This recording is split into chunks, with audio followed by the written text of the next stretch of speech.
Hala Khouri has been teaching the movement arts for over 20 years. Her roots are in yoga, dance, somatic psychology, and the juicy mystery of life itself. Creative movement and honest self-exploration have always been sources of tremendous healing for Hala. Her calling to share this with others has been clear to her since she began teaching at the age of 16. Hala is one of the creators of Off the Mat Into the World, a nonprofit organization dedicated to utilizing the tools of yoga and somatic practices within a justice framework to inspire people to be conscious leaders of change. Through the nonprofit 1,000 Joys, Hala works with social workers and direct service providers, educating them on the effects of vicarious trauma and offering them somatic tools to discharge and manage stress and create a culture of wellness. Thanks for making the time for us to be together for the next hour. It's my pleasure. I'm so happy to be here. Mm-hmm. Well, I referenced when I was introducing you that we've known of each other and known of each other's work for some time, and we clearly share a passion for yoga and social justice, and we have for many years. I think if the internet hadn't boomed, I probably wouldn't know about how many other pockets of work are happening out in the world. Yeah. Because once I dove into my own service work, I was really in that, and it's been great to know of others and now to be connected with others in this field. Really connected through the internet, basically, because you and I have yet to meet in person. Yeah, yeah. But as I've been watching the community around me grow, I imagine you can also feel that there's like this rising increase in awareness and also in service and capacity, that our community is now speaking a lot more about social justice and trauma and the impact of life events on our brains and our bodies. And now we're also getting yoga and mindfulness validated by the science world, which is phenomenal. So great. It does kind of feel to me like a renaissance, even though because yoga and mindfulness go so far back, it's like resurrecting a renaissance that happened a long time ago for the human continuum. Yeah, I love that. Yeah. I wonder if you could talk for a few minutes with our listeners about how this sort of unfolded in your own life, how it began, how you found yourself stepping on these pathways and continuing with them.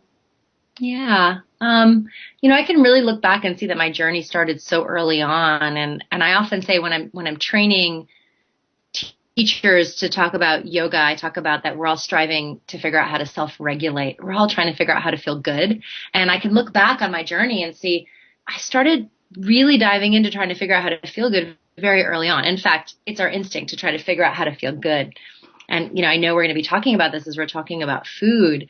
And for me, food was a part of it, and so was the intellect. And so studying psychology, reading self-help books starting in the 8th grade, I've always been hungry for that awareness. And so partly it was for my own self-regulation. Partly I thought, well, if I can figure out my parents, if I can figure out why people do bad things, then I can figure out how to feel safe in this world where there's so much danger. And so I've always been an intellectual, and sometimes overly intellectual to the expense of my connection to my body.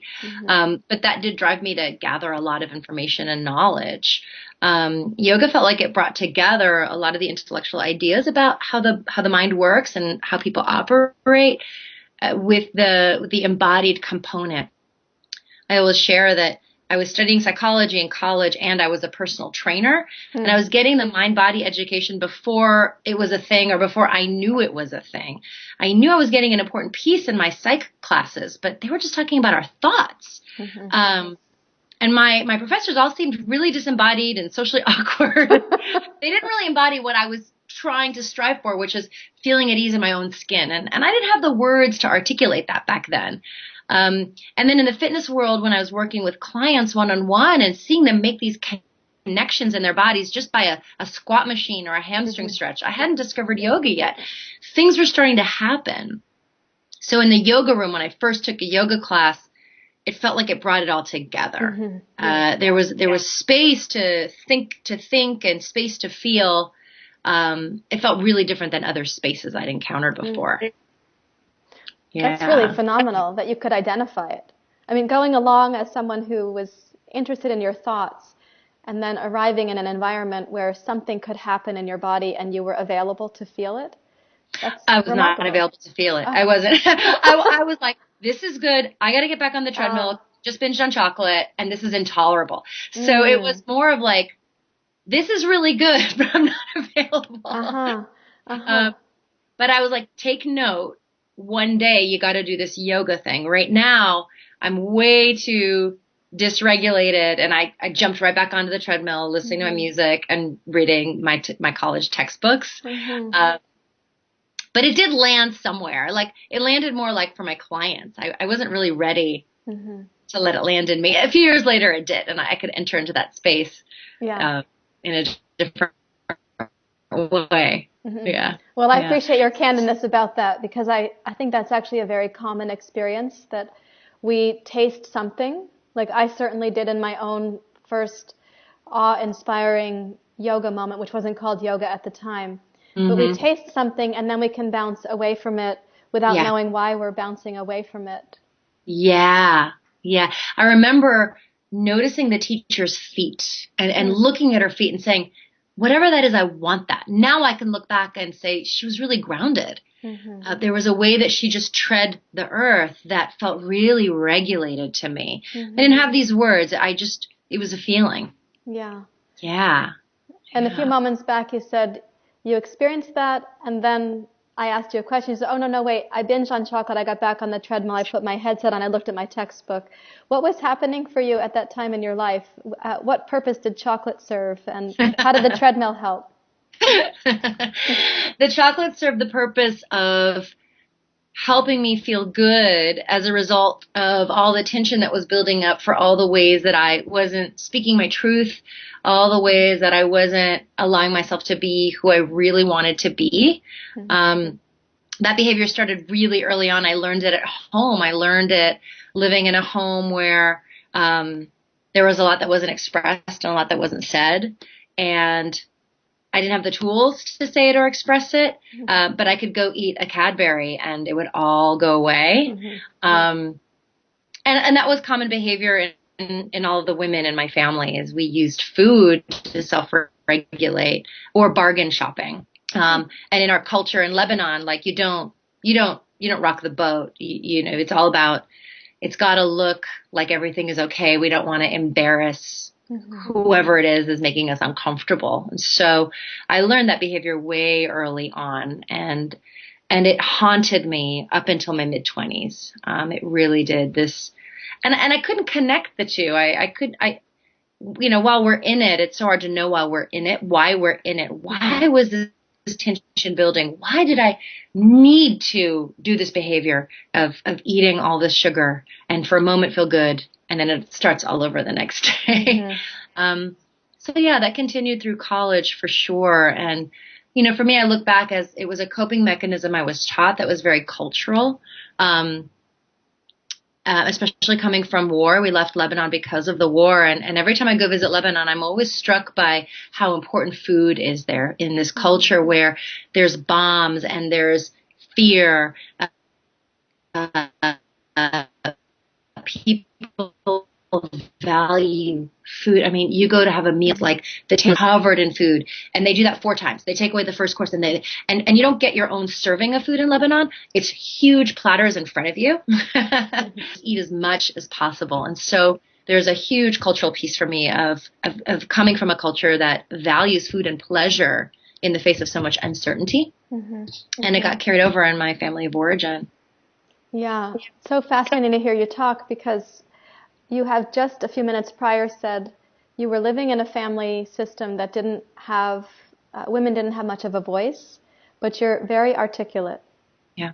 You came to have a voice. I was the truth speaker. That's what I became in my family. Yeah. So thank you. Ironically, I think, my sisters and I all grew up fairly resilient.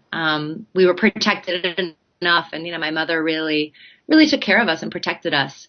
That I think we all found our voice. We're all still stumbling along, but it's a lifelong journey. Well, it's interesting to hear this, because my own sense of having a voice took a long time to find. And now both you and I are speaking to other providers and teachers and students and clients on a really regular basis, and talking with them about things like yoga and awakening, and also trauma and pain and poignancy, and how all of that lives in the body, and how we can understand and connect with our resources. And so each of us has had a journey to finding a voice. Yeah. Do you have any memories of when your voice was emerging? Was there trepidation? Did you find there was immediate courage? Did you have to develop courage? I think that my voice started out as anger and self-righteousness. So I was never timid. So I had the bravado of I have a voice to cover up the deep vulnerability I felt. I became an activist pretty early on. I remember at the age of 10 declaring that I was a feminist and that all men were male chauvinist pigs. I'd heard Dolly Parton say it in that movie, Working 9 to 5. I didn't even know what it meant, but I knew that I wasn't allowed to tell my dad that I didn't think it was fair that he didn't help mom out in the kitchen or that he drank too much. There's a lot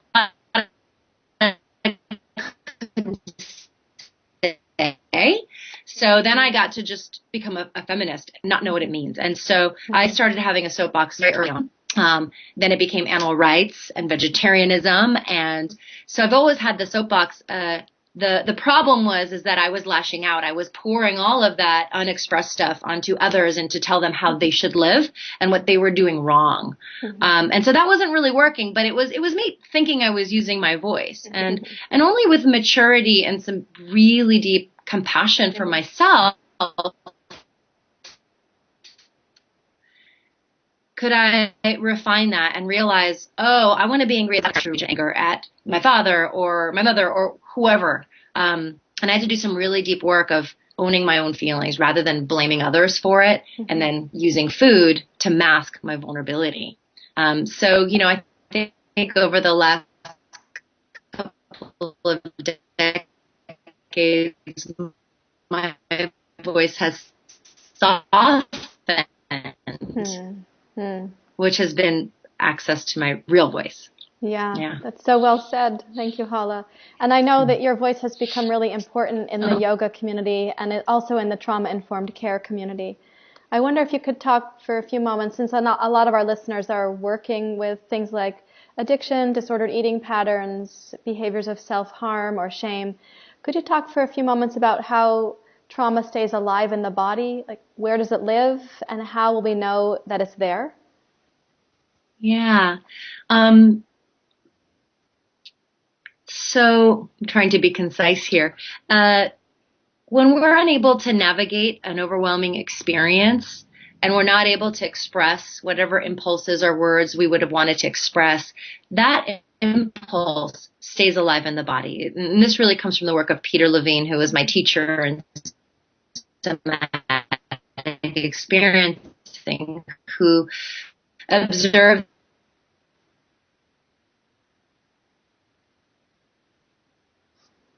for a traumatic event that they weren't able to complete. So the possum trembles, and when you slow it down, it's actually running. It's completing the flight impulse. When we're not able to complete impulses for self-care and self-protection, whether it's gestures in the arms and legs or words, that impulse stays in the body. And so those impulses stay alive. And when something in our environment mimics the original event, we can get triggered to feel like we're back in that event. So those sensations associated with the original trauma can be overwhelming or intolerable. So we will find ways to not have to feel that intensity. So, especially at the time of the event. So for me, if I wanted to express anger, it wasn't safe. So I would clamp down on that anger. I would hold on to it. And then I had all this energy in me that was unpleasant. And then eating chocolate would make that go away for a moment, right? So I used food to not have to feel all this energy stuck in me that I didn't actually express. And so those impulses have been living in my body out to try to get that impulse out of my body. But I hadn't yet connected it to my vulnerability. So it was just a reaction. So eventually those reactions that we have that at the point of origin were necessary, they were necessary for us to get through. We have incredible strategies to deal with traumatic events. Whether we dissociate and leave our body, that's a great strategy. You don't have to feel the pain. Or we clamp down and then eat. It's a coping mechanism. When we hold on to these coping mechanisms way after the event is over, that's when we really start to suffer. And a side effect of that too is shame. Like we're doing these behaviors, we feel ashamed because we think there's no reason to do the behaviors. And shame really can become the roadblock towards healing. One of the biggest things I find when I'm working with folks with trauma symptoms is when I explain it to them, they're like, oh my God, there's like the shame gets lifted for a moment because they've been living in this like embarrassment for their behavior. And when you simply understand, like, of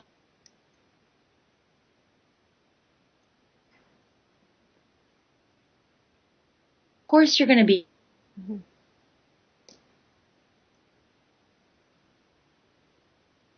acting out. This impulse lives inside of you, and until it really gets released, it's going to keep trying to fight its way out. Yeah. So the child avoid, because I think we always come from our own wounding to want to do this work. So I know I'm going a little bit on a tangent, but whether it happened yesterday or 20 years ago, if we haven't discharged that energy, it's living in us and it wants to be expressed and released. People just need the tools and the information. Yeah, in fact, you touched on a couple things that I experience with my students. I want to frame them and then see what happens next for our conversation. One is that we experience shame about our behaviors, partly because in the right brain, where we house shame, in our left brain, where we house the narrative about what we think of ourselves, those two are in conflict when shame emerges and the left brain is looking at that as intolerable. You just used the word intolerable a few minutes ago to describe an experience, let's say, of a trigger. And when in early life we experience something overwhelming, because we don't have a fully developed brain yet, the intensity of the experience actually does feel overwhelming, intolerable, bigger than the present moment, bigger than life, and like it's never going to end. Partly because our time-space continuum goes offline when we fall into the trigger and we fall into the part of the brain that tried to house the trigger for us. So there we are with the shame feeling coming up and the left brain telling us why we experience shame. And partly it says, you should know better. Even though at the time we started our behaviors, we couldn't have known any better because we didn't have the brain to know something more with. So there at our biological earnestness and vulnerability and in great discomfort, we reach for a strategy of some kind that becomes helpful.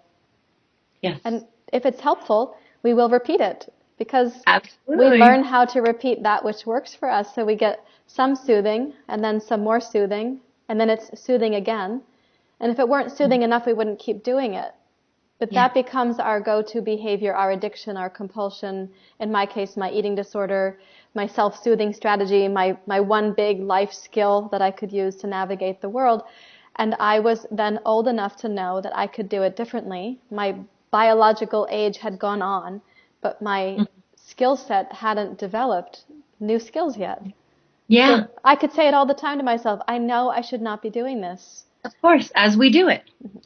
Right, while actually doing the behavior robotically and habitually, the other voice comes in and says, I know I should not be doing this. And then the next voice comes in and says, well, I'll start again tomorrow, or I'll change it tomorrow, or this will be the last time that I'll do it. And so there's a couple different voices competing at one time in that matrix. And it's very confusing until we have someone like yourself or myself or my kind therapist or another teacher who can say, this makes so much sense. There isn't actually anything wrong with you. You forgot to outgrow a behavior that's been working. Absolutely. I often say your mind knows, but your body didn't get the memo yet, right? So we know cognitively I shouldn't do this, but the body doesn't believe you. So we're still doing behavior. We have to get the nervous system to understand, I can tolerate this discomfort right now. I don't have to eat or run away from it. I can actually be with it. Survive. What do you say when you're talking with your students about the fundamental, this is how I tell my students anyway, the fundamental basis, part of our brain is a self-soothing, seeking organism. So we need that soothing, even when we've done it in a way that's become painful now. The brain and mind now know, but the body didn't get the memo, as you said.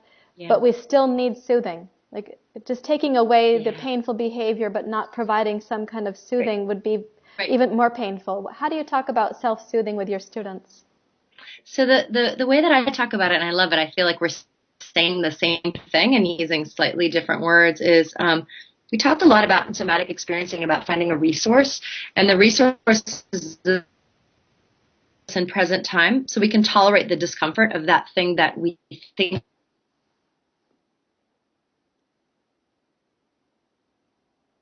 Mm-hmm. So I often say that the doorway to self-regulation is our ability to be with discomfort and see that we can get to the other side. Often, if we're talking about food, what happens is the feeling is intolerable, and I immediately go to the behavior that tries to take away that feeling. I try to soothe it. I actually need to find another resource like my breath or grounding or something in this space so that I can tolerate being with that feeling without making it go away. And if I can sit with that feeling long enough, if I'm resourced, right? If I'm breathing or I'm grounded or I have a person there with, what will happen most of the time is it gets better. It gets better. And then it's like, oh, it got better, and I didn't have to go do my behavior for it to get better. And so that's how the body gets the memo. The body goes, oh, I can feel my rage or my sadness or this terror, right? When we can be, trauma is when terror gets stuck in the body, and terror is intolerable. But once the terrifying event is over, when we can be with the terror, then it transforms into fear. And fear is something we can be with. So it's about letting the body know you can now be with this discomfort. You're not going to get stuck in it.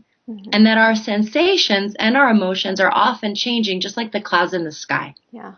Like they're changing. When we don't trust that, we hold on. Yeah.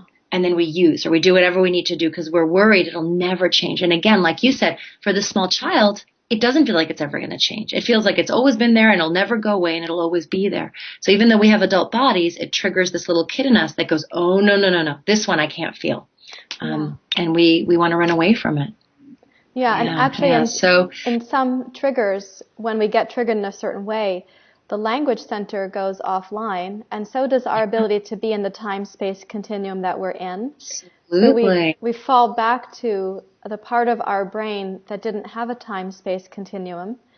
Frequently, I hear this from my students said like this: if I start crying, I will never stop. To which I often say, well, actually, nobody in this room right now is still crying from the last time they were crying. And that's an obvious truth spoken, but when my student is on the verge of having one of those crying episodes where she feels or he feels like it's never going to end, that feeling of it's never going to end tells me that we've just touched on their implicit memory pockets in their brain. And if they've been a student of mine for some time, we have some skills trained together so that we can go to those skills pretty promptly. If they haven't yet been a student for some time, as I said to Raphael in our interview, I feel like it's my honor and responsibility to borrow out my skills for my student in the form of my own warm welcome to whatever's arising for them. And that my right brain with empathy and presence and awe can sit with their right brain in distress, and what seems intolerable becomes more sacred. Can you speak about that process with your clients? Yeah. Now, you've frozen a little bit on my end. I'm not sure if you can hear me. I can hear you. I want to make sure we're still getting... Yeah, I can hear you. You're a little bit fuzzy in your video, and I can hear you. Okay, great. Yeah, I often talk about it as like a system to them. It's like if I can be that holding container, and they can feel the strength of that grounding, holding them and bearing witness. And I often tell teachers when I'm training teachers, our job is to bear witness onto our students. We can't fix them. We can bear witness to them and lend them our resilience when they're not accessing theirs. And I've had people come to me for therapy who are afraid to tell me about their traumas because they're worried they're going to traumatize me. Yeah. And they want to take care of me. And my job is to say, I'm fine. Like I can witness this. And often that can be so healing. And I love that image of you sharing that with your student too, is them knowing we're okay witnessing it can be really healing. Yeah.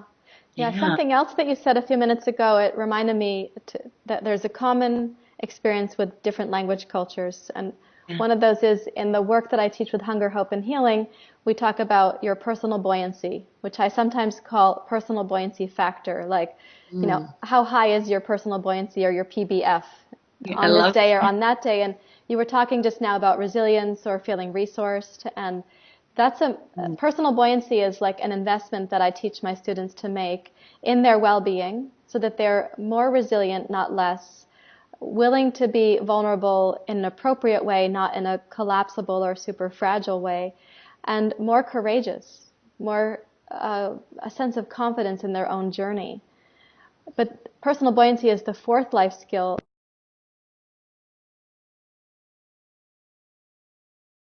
the gap, which is how to become present.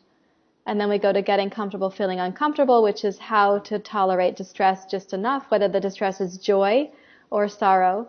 And then we go to moving from love, not shame. Yeah. And those three skills deepen their commitment to their personal buoyancy. What I have found is that people want to deepen their commitment to their well-being, but knowing how to do it in the face of old behaviors is kind of confusing. So we use a 4-skill strategy. We're just developing those skills. Every time I work with someone, we're looking at how these skills can be applied to where they are now in their journey. That's so beautiful. I love that. I love that. Yeah. And I think that, resilience is, for people to really trust that they can fall and get back up, and all those elements are all part of building into that resilience and that ability to tolerate discomfort and to peel away the layers of shame that we have. Yeah. Yeah. One of the things that was most debilitating to my personal buoyancy, my float ability in my life, or my resilience, was the numbers of times that I turned to food, compulsive eating, compulsive exercising, compulsive restricting, binging, and so on. That was a quick way to kind of collapse my reservoir of resources and such. And in recent years, we're studying how food is actually a really important part of how we soothe the limbic brain. Mm-hmm. And I wonder what you know about that and what you might say from your own experience of food and resilience or dysregulation, and how you now relate to food and your brain. Yeah. I think that as I was peeling away the layers of my compulsive eating, there was a part of me that didn't want to heal it, because I thought, well, if I'm not going to sweets, where am I going to get pleasure from, right? There was something really depressing. Mm-hmm. I remember getting really bad poison oak once, and my whole shin was swollen with poison oak, but scratching the itch was like so good. And I remember when it cleared up, there was a part of me that was a little like missed it, like missed having this thing I desperately wanted to soothe, and then I could like scratch it and it would feel so good. And I related it to my relationship with food, of like, where am I going to find pleasure? Like, what's pleasure like without this? Because it wasn't just the food, it was the seeking, there was this seeking every day, like, where am I going to get my next fix? And what would I do if I wasn't distracted by the seeking? And actually all of this was like fear that the present would be intolerable. And, my journey was a really slow one. It started with, years of like restriction and then binging and restriction and then binging, and then finally realizing that doesn't work. And I remember I made a rule for myself that whatever I ate, I just had to be sitting and I had to taste it. And I wasn't going to change anything. I was just going to, and this is when I was starting to do yoga. I like, just, or the cookie or whatever it is. And I like, so what? So what if I like gain a ton of weight? I'm going to let that go. And it was like, maybe 6 months, a year of that, and then slowly shifting it to like better nutritional options, but having as much as I can and trying to let my body know, like, I still deserve pleasure. And that I think that pleasure and guilt were coupled together, that those two were together. And so I associated pleasure as something bad. So I had to change that and let myself have pleasure with food, because, food was always something you did in secret, pleasurable food. I remember once a therapist, like, my exercise in therapy was to like eat chocolate in front of someone, in front of people, right? Like, it wasn't a secret. So it's funny now I'm known as like all my students bring me chocolate, like as Mm. they know like my pleasures are my espresso in the morning and my dark chocolate in the afternoon, right? And there's no shame around it. Those are the things that bring me pleasure and they work for my body. And so yeah, I mean, I'm at a place now. I mean, it's been about 10 years and I still have days where I'm like, I can't believe I got here. I can't believe I don't wake up thinking about food. I'm not struggling with it all day long. Like, I still have moments of like, I never thought I would be here. I mean, I was in Ivy League school, cum laude graduate, obsessed with food. Like I had so many better things to think about. Yet it was, what was on my mind all the time. I was so annoyed at myself. So to be in a place where it feels really healthy, and there's days I don't eat as well as I'd like to, and then there's days I do, and it's just a small, like it's a small pendulum swing versus like terrible days and perfect days, and I had to learn to tolerate that, and this is the frustration tolerance piece, is that, I'll say with food, with perfectionism, anything that's not perfect is intolerable, and so we're like, well, screw it, I ate one bit of refined sugar today, so the whole day's a wash, I might as well just binge my way through the day and we'll start over tomorrow. And so we're waiting for it to be perfect, and that's really rigid. And that self-regulation is a rhythm. Yeah. It's not one static line. Perfectionism is not self-regulation at all. It's the opposite. Right. Yes. Yeah. I think I've lost you. I don't know if you've lost me. I can still see. Oh, you're back. Yeah. I learned perfectionism as a life strategy as well. I'm an identical twin, and my sister and I were, we were just very competent, so we could lean into perfectionism.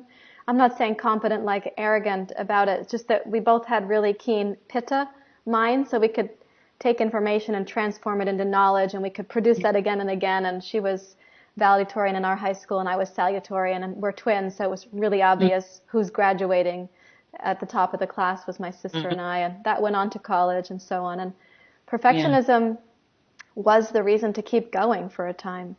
But it's very painful. It's a very narrow trajectory of success, because I could fall off of it very easily. And it's highly driven and made me feel more anxious, not more soothed. And the successes were short term because the next thing had to be pursued in the same way. And to recover from that and to live a life, what I call the 360-degree life, I actually got that from my direct experience of narrowing my life down to the few behaviors that I could tolerate with food or exercise and maintain the perfectionism. So my life was like 40 degrees of being a human being, and the rest of it was obscured. I had no idea what to do outside of those boundaries. Wow. Yeah. So when I talk about it in my book as recovery is having a 360-degree life, which means encompassing all of it, that we can live what was once in our shadow, and we can live also what we disowned and see it on others, but we don't see it in ourselves, that we can start encompassing that. But we have to, in a way, take the 40 degrees slowly enough when we're expanding it that we can experience that as both tolerable and permissible. And then our courage and willingness keeps expanding, and we take the next step and then the next necessary step in community. It's the other thing that's really essential to recovery, is to having other people's courage to borrow from when our own feels like it's lacking. Can you speak to that a little bit yourself? Yeah, and I think that the community piece is so important, and what we're seeing more and more in the trauma research is that what heals trauma is relationships, is being able to be in trusting, healthy relationships, and just to get to that point where we can start to investigate that. And I think with the perfectionism, there's a lot of hiding, and that was how I experienced it, and a lot of positive affirmation for it too, right? For getting really good grades and, being the good girl, right? So we get a lot of validation for that perfectionism. But like you said, it's very fleeting in terms of us taking it in. I felt like the other interesting thing there is that you were talking about pleasure and food, but which is something that our palate can definitely feel, like pleasant experiences with the eyes, where it's something beautiful to look at, or a pleasant experience with the ears. I don't know that I experienced pleasant satiation with perfectionism. The drive wasn't by my animal body. It was by my intellectual body or my social conditioning mind. It wasn't something that I felt. I didn't taste perfectionism. I didn't hear perfectionism. I didn't feel it on my skin, in other words. Do you follow what I'm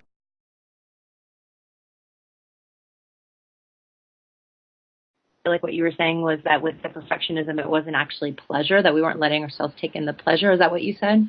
Yeah, so like the five senses,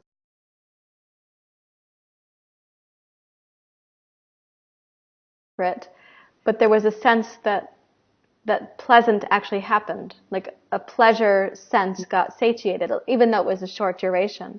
But I don't recall having my five senses feel like they came to life when I accomplished something perfectly. I don't recall that being satiating. Right. You're right. And I think, like, I don't think I knew what pleasure was. It was like scratching the itch. I thought that was pleasure. I thought pleasure was like this intense longing that you then like, oh God, right? Yeah.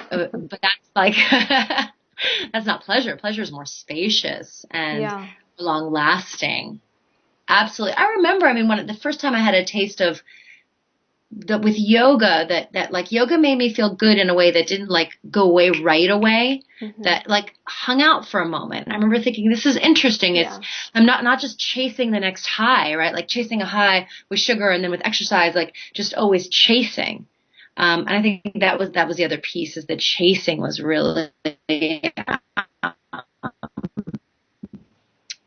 compelling. But yeah, pleasure is more of a like sitting back and taking it in. Yeah. Well, I think in the chasing of pleasure, also our dopamine centers are like, it's coming, the reward is coming, it's going to feel good. And then the satiation doesn't actually happen deeply, and we don't feel the disappointment because we're on the next event for either now I'm going to restrict, or now I'm going to binge, or now I'm going to get another A, or I'm going to go exercise some more. And so I often missed that there was anticipation, there was momentary reward without satiation, and then there was still hunger, ongoing hunger that couldn't be fed by food. Yeah, absolutely. Yeah. One of the things I wanted to talk with you about specifically, because we share an interest in the brain, and I think we're touching on the experience we probably had of our brains at that time. Mine was pretty sped up. It was very highly active, and I didn't know how to calm my brain down, nor was I aware of how much daily stimulation my brain was exposed to, so that I didn't know how to filter that. I didn't have a conscious awareness of it, and I often could do pretty well like during the day with my behaviors, but then I would have a crash at night, and I now associate that with the accumulation factor, that all day some stimulation was coming in to my very sensitive brain. I didn't know how to navigate it. I didn't know what to do or say or anything about it. And then I would just be able to suppress it at night with food or exercise or loneliness. Yeah. And I was called a person who was too sensitive. You know, that label was placed on me as well. You're just too sensitive. What do you think about this?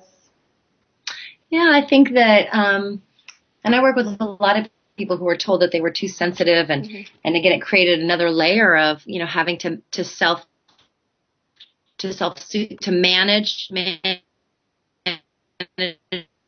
manage all day long, right?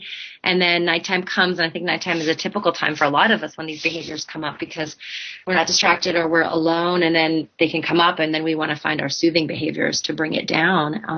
I think that we're all really sensitive, and we have different coping mechanisms. So some people are more shut down, and so we're not going to look as sensitive. Like, I'm the person that has a hard time accessing her feelings, because I became really good at just covering it all up and not being affected by anything. It's taking me a long time to really like dig in and chisel away and connect to that, versus people whose feelings are a lot more available and maybe overwhelming to them. The work is developing that resilience to know that, like, I can have a feeling and then I can come back to myself. I think there are two ends of the spectrum. Our society rewards people who are shut down because we're way more convenient, because we're going to be productive and we're not going to like make you feel uncomfortable with our crying or with our talking. So we get rewarded a lot, but there's a whole side effect to that, right? There's illnesses that people like that develop, and all the shadowy behaviors. And so I just see it as two sides. But I do think that our society definitely wants to marginalize people that look more sensitive. Mm-hmm. It's just a different coping mechanism.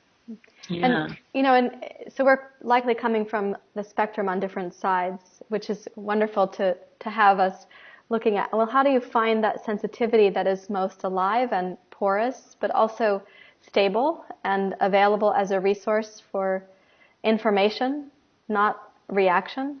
And both of us take yoga programs into places where people's brains have been overstimulated or underregulated or misattuned, or they have their own sensitivities in the world. How do you personally and professionally navigate the amount of human pain that you're in touch with on a daily basis?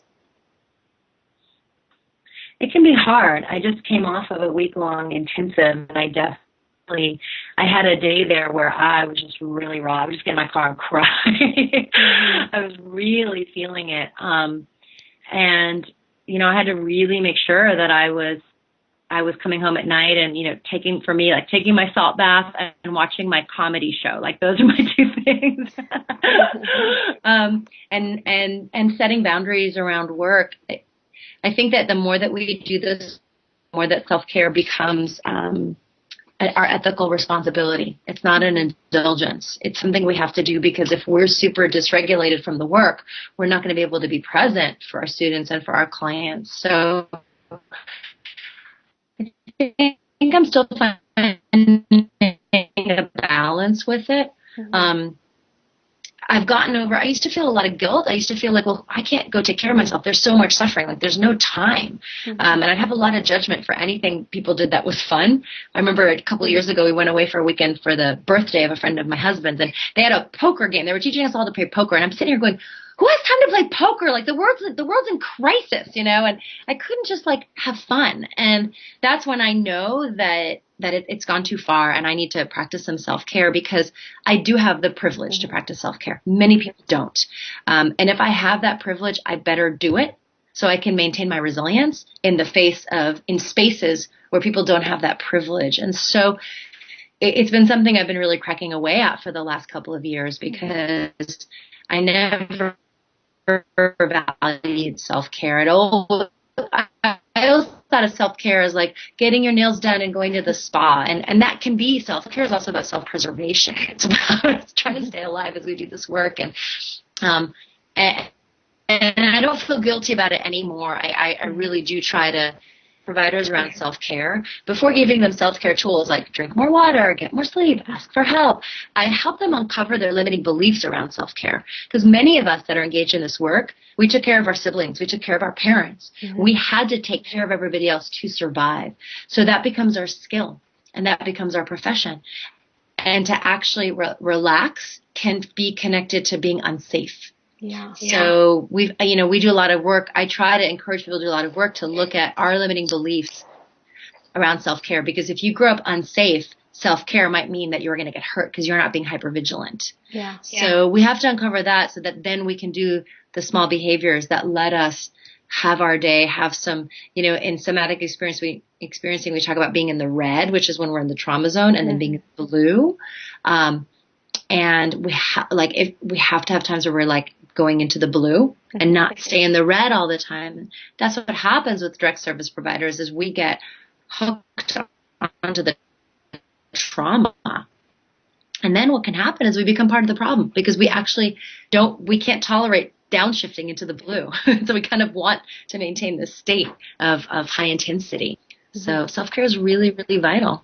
Yeah, yes. In fact, in the way that I put my book together, I talked about the first stage of recovery, which I used the model from yoga called Kriya Yoga, which is tapas, svadhyaya, ishvari, pranidhana. And tapas, translated classically, means discipline on the one hand. So I suggested to my readers and to my students that we think of the first stage of recovery as what I call self-nurturing discipline, which means the discipline enough to care for and nurture yourself. And that's a big concept when we've been harming ourselves or caring only in these rigid black and white thinking perfectionistic ways. Or then that gets too exhausting, so now we're overindulging and we're not really caring for our deepest self. We're caring for the part of us that needs some relief from the intensity of what we were just doing.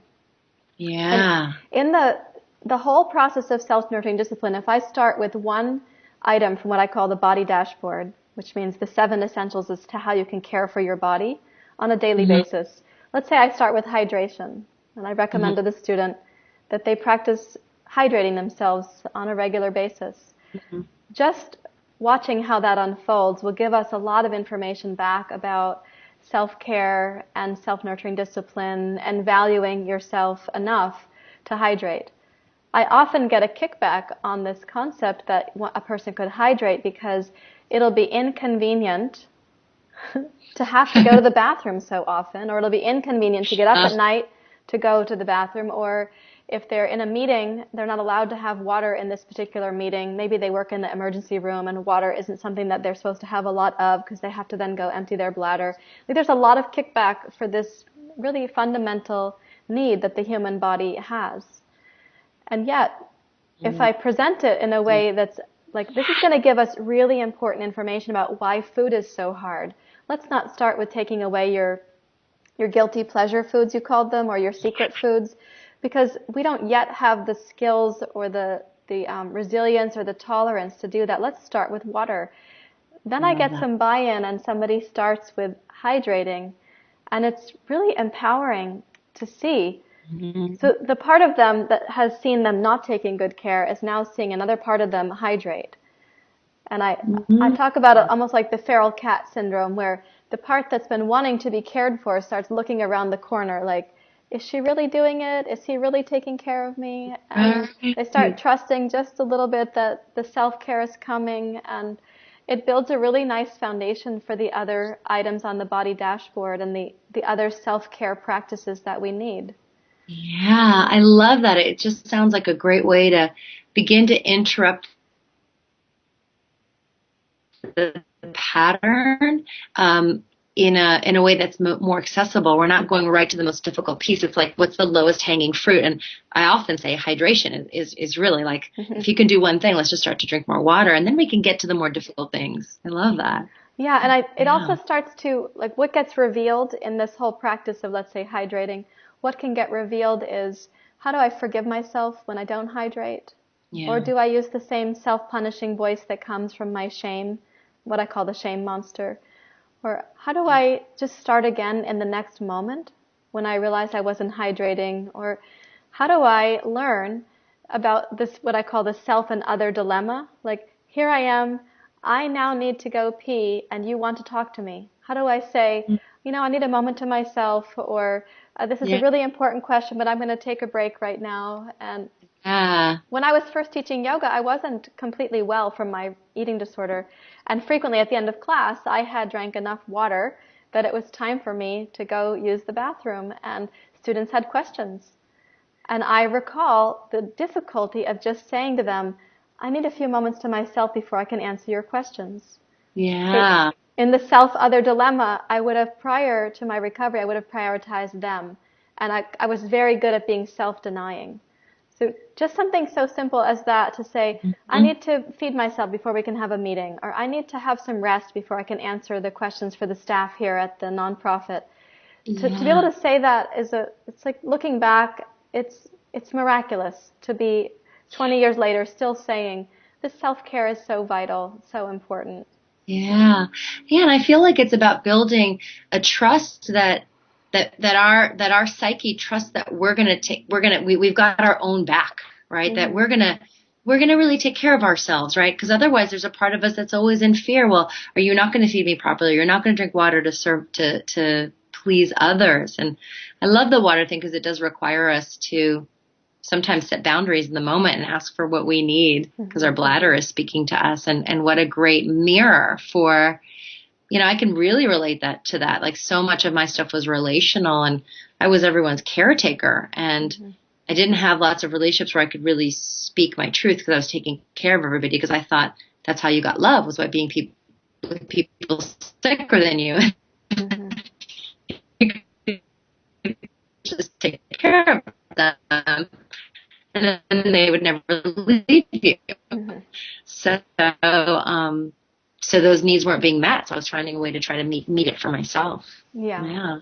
Yeah, and really, I think the whole process of addiction or self-soothing that becomes self-harming, or early life strategies that become addictions, that whole process was always relational. We've never been independent. We aren't solo on the planet. I'm a twin, so I shared an embryo with my sister. But even beyond being a twin, we've never been independent creatures. We're always interdependent. We're always co-regulating, self-soothing, seeking organisms. And what we internalize about the rhythm of the world is our first impressions, even in utero. And then the courage to discover what our rhythm is relationally, that came to me through my recovery process. I came to realize that I'm an introvert, though I was conditioned to be an extrovert to get needs met. My base stance is as an introvert. To know our rhythm and to respond to it is a sign of that recovery into your 360-degree life. Absolutely. I always think about how as humans we're so vulnerable, that human babies are born completely vulnerable to the attunement of their primary caretaker. A baby horse is born and it gets up and it walks and it goes and starts eating. It could walk and get food, and all we need is the attunement of that caretaker to get our needs met. And so we are absolutely, that's our survival.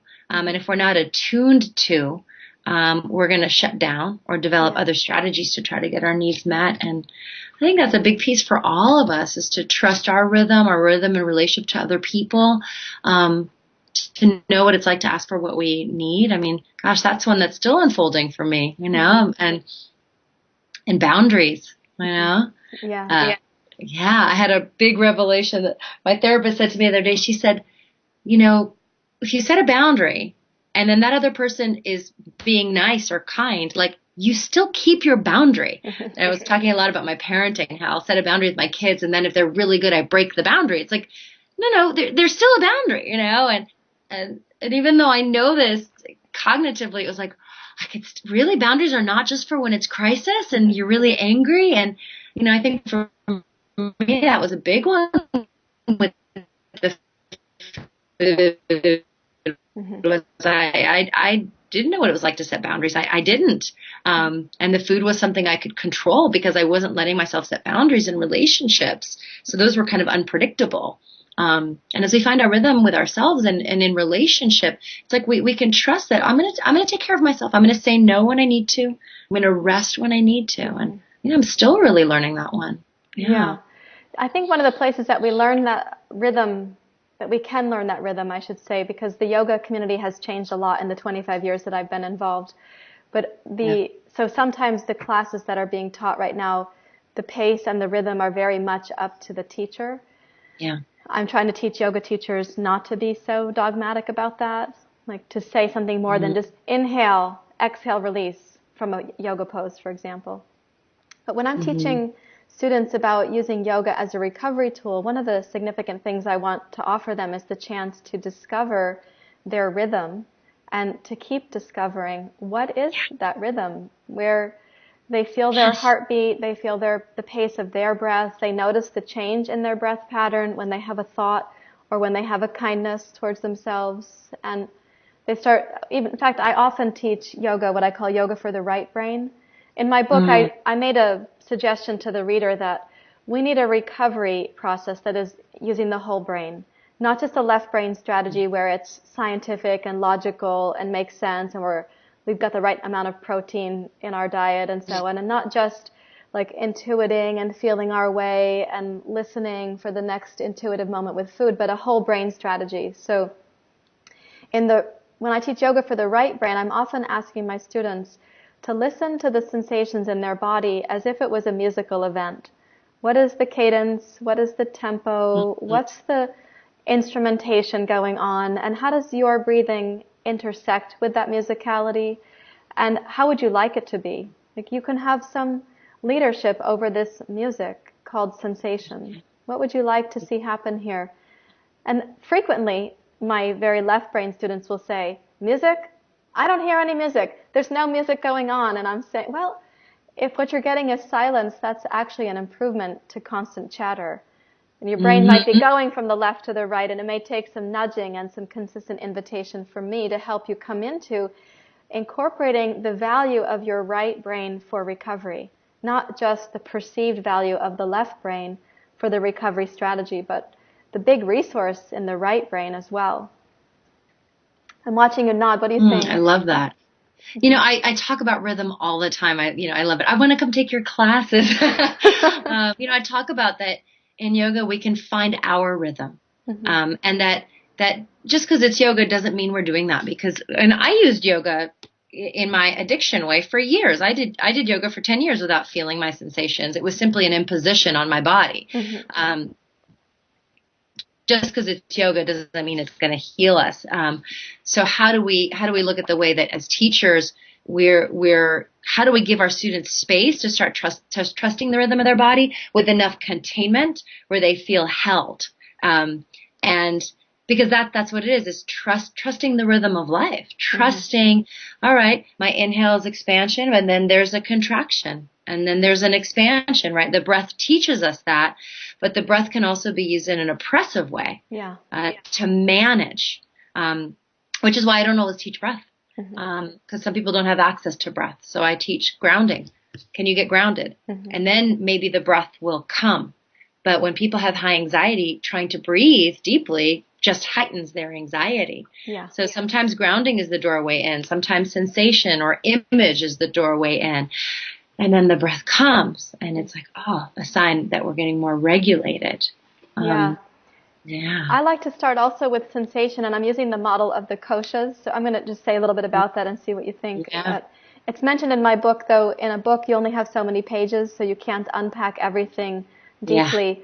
But the process of sensation, as I'm using it, primarily comes from experience with students as well as myself, where anorexia was more the tenor of my eating disorder. And so to start with sensation, even at the level of the skin on my body, would have been pretty provocative for my mind at that time, because I was struggling with the sense that I even belonged on the planet. So to have to be aware of sensation in my body wasn't very easy for me to do. So I start with a model where we look at sensation like environmentally. What are you hearing? How is the light changing in the sky? What is the changeable experience of leaves and wind?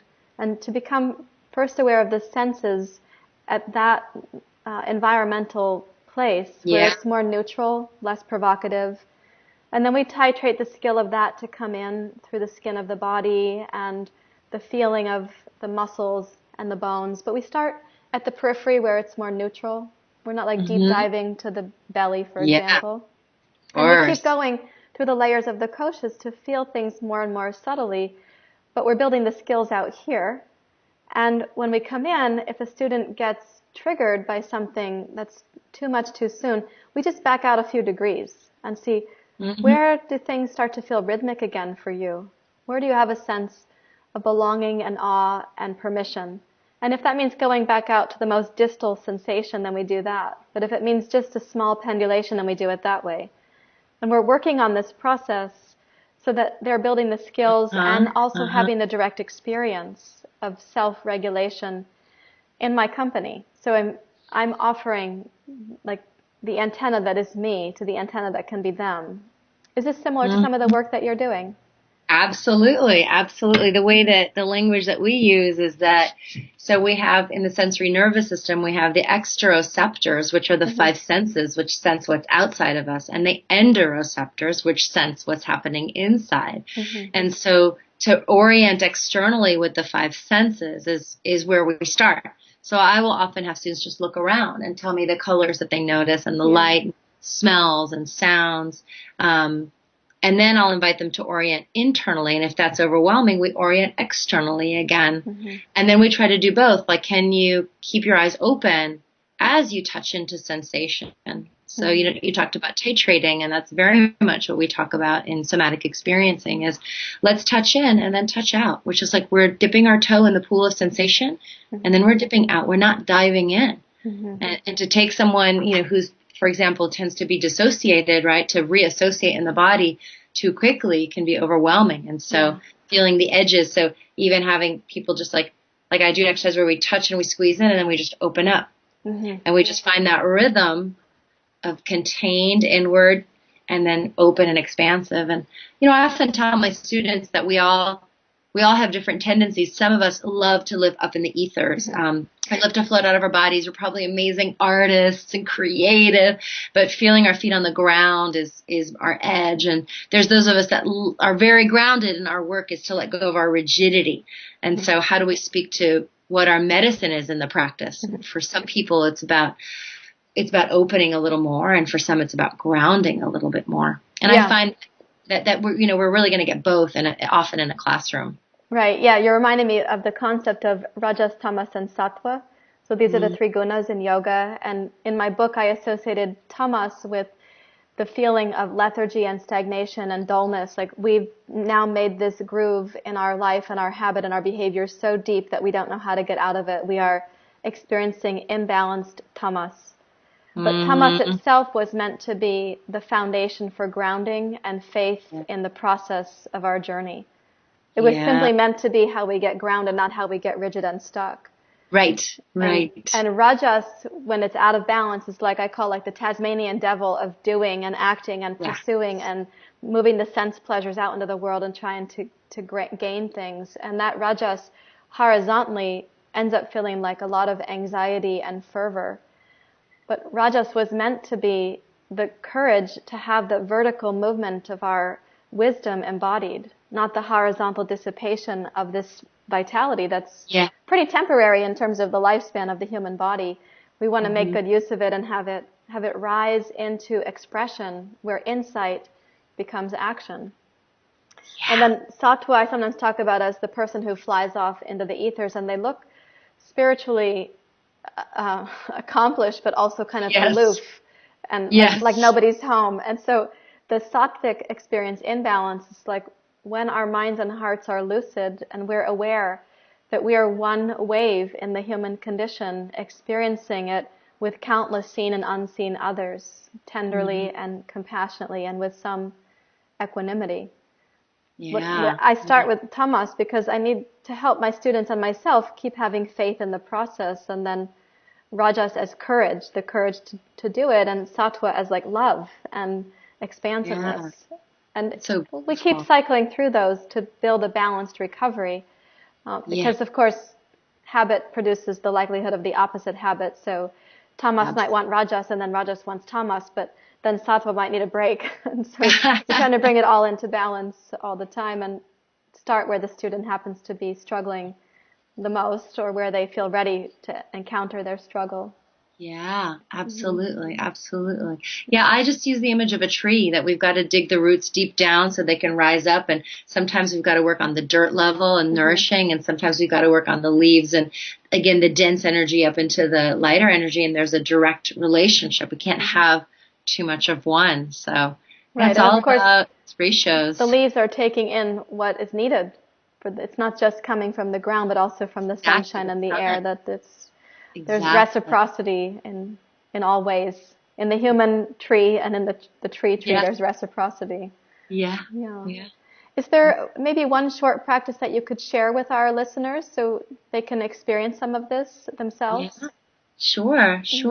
So I would say first thing is to look around, take in your environment, and actually move your head when you're looking around.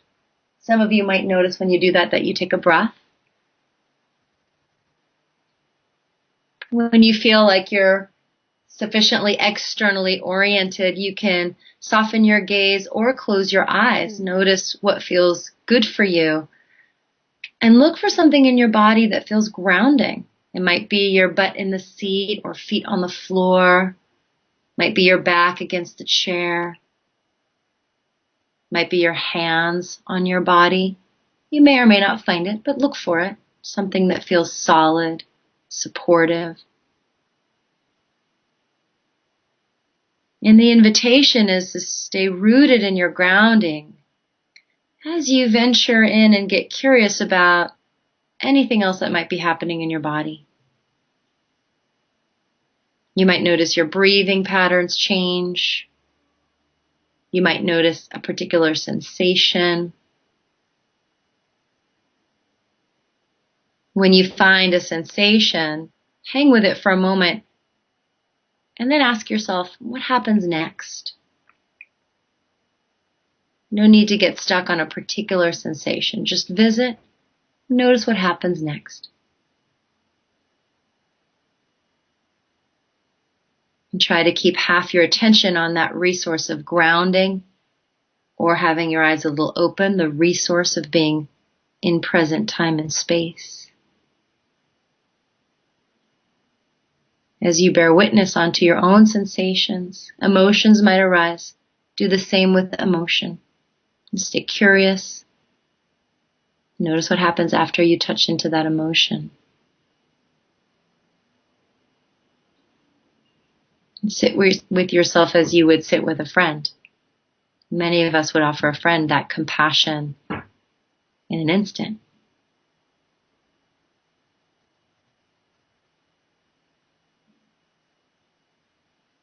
You might notice some tingling or some temperature change. There's no wrong way to do this. We're simply being with ourselves.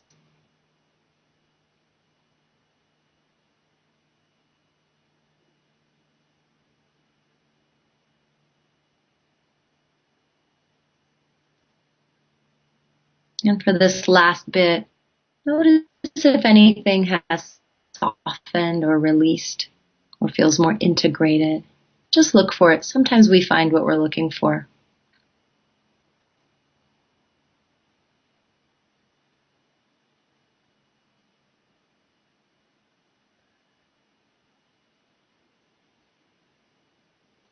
And then allow yourself to take one full breath and sigh it out.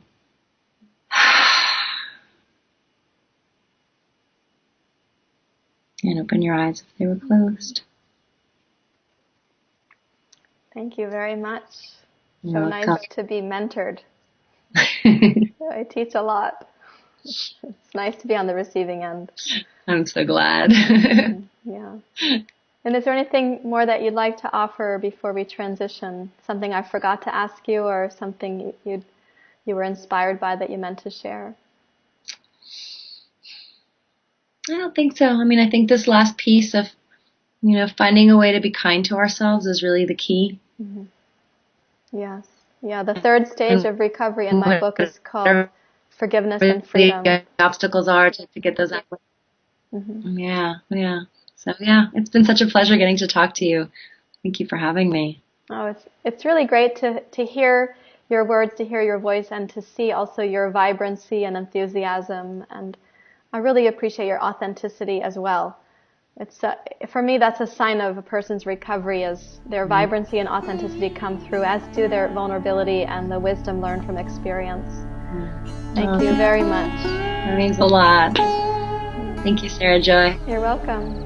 Till next time.